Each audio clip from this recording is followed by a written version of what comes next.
al final del Evangelio de hoy, el Señor dice: por eso os digo que os quitará a vosotros el reino de Dios y se dará a un pueblo que produzca sus frutos.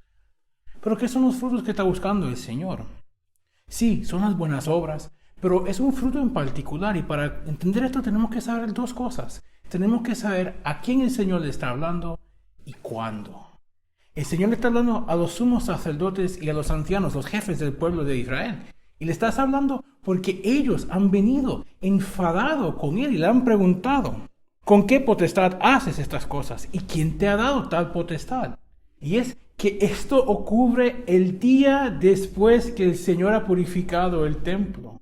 Y tenemos que recordarnos que el lugar donde los sumos sacerdotes y los jefes del pueblo habían establecido ese mercado en el templo era el único lugar que podían entrar los gentiles a rezar en el templo. Le habían robado ese sitio y lo habían hecho porque se habían enfocado tanto en construir el templo, se habían enfocado tanto en construir su nación y su identidad, se habían enfocado tanto en todas sus propias costumbres que se habían olvidado que era el fin de todo eso, que era el centro de todo eso.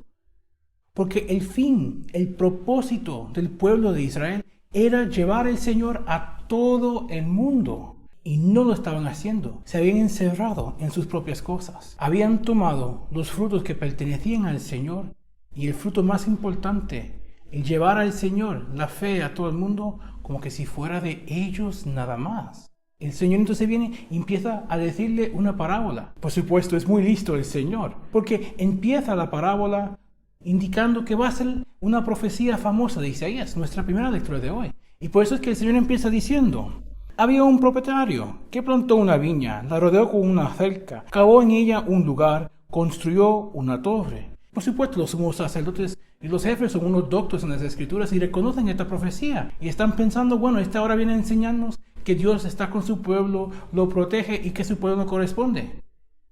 Pero ahí es que el Señor añade un detalle.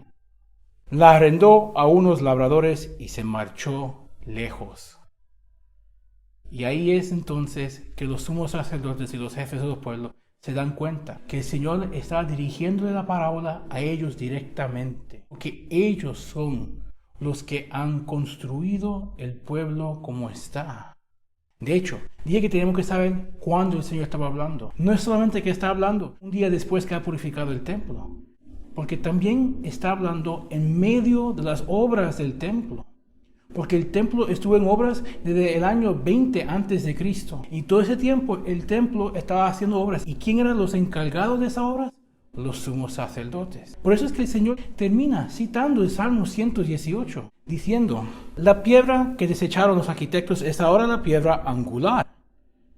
De nuevo, los sumos sacerdotes que han guardado los frutos de la fe para ellos mismos, para el pueblo mismo, son también las mismas personas que han rechazado la piedra angular, la piedra que es lo que establece cómo construir el edificio correctamente, sin desviarse. Ellos lo han rechazado. Han rechazado poner al Señor en el centro de todo, no su nación, no su identidad, no sus costumbres, pero el Señor. Y el Señor ha tenido que venir para restablecer a Él mismo como el centro. Esto es para nosotros una advertencia, porque sí, nosotros tendemos a enfocarnos en obras buenas, en proyectos buenos, en cosas piadosas, y eso no es malo. De hecho, muchas veces son obras que estamos hechos para ellos, porque nuestros talentos que nos ha dado el Señor funcionan específicamente para esas obras. Y estas obras nos pueden absorber toda la vida, como luchar por la vida, como cuidar a los pobres, como asistir a los ancianos, como velar por los derechos de los emigrantes, como cultivar a la juventud. Todas buenas obras. Pero si no ponemos al Señor en el centro, si no ponemos al Señor como la piedra angular para dirigir y guiar y establecer toda la obra, pues entonces vamos a estar trabajando en vano, como los sumos sacerdotes y los jefes del pueblo de Judá. Estuvieron 83 años en obras para terminar la ampliación del segundo templo y terminaron en el 63.